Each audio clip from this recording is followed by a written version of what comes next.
Begin afresh every morning. Devotional thoughts for women.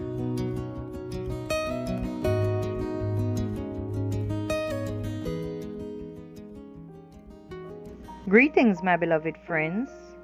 Today, June 26, 2023, our devotional is entitled The Twin Psalm, Part 2. The scripture reading is taken from Psalm chapter 56, verse 4. In God I will praise His word. In God I have put my trust. I will not fear. What can flesh do to me?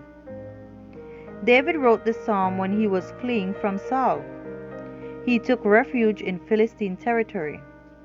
He pretended to be crazy to save his own life, and he hid in the cave of Adullam. 1 Samuel chapter 21, verses 10 to 22. What other evil could David expect? In the midst of these extreme circumstances, he had seen the hand of God, and then he exclaimed, "What can a simple mortal do to me?" Men can cause us pain, suffering, and death, but no one can steal our spirit nor the future that is waiting for us beyond this life. Today's verses begins with praise. In the heart of one who praises, thanks, and trusts, there is no room for fear.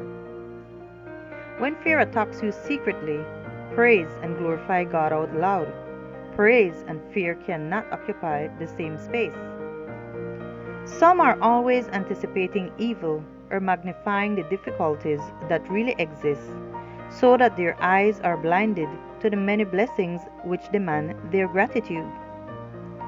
The obstacles they encounter, instead of leading them to seek help from God, the only source of strength, separate them from Him, because they awaken unrest and repining. When I returned to my job after my divine therapy, the coordinator of human services wanted to be sure of the results.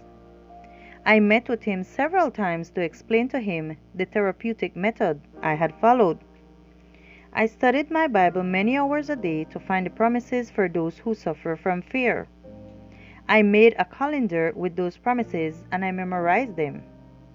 I gave talks at several churches about my technique to overcome fear, and I wrote a book about it. God's Spirit manifested itself there because the method was not approved by science. After a short silence, he said, "Well, it seems that your method is working," as he signed the authorization for me to return to work. Besides gratitude and praise, decide to overcome your fears. Words form attitudes which lead to actions. A repeated action forms a habit, and all of your habits together define your character. A word of praise will help you have a grateful attitude, and that will lead you to courageous acts.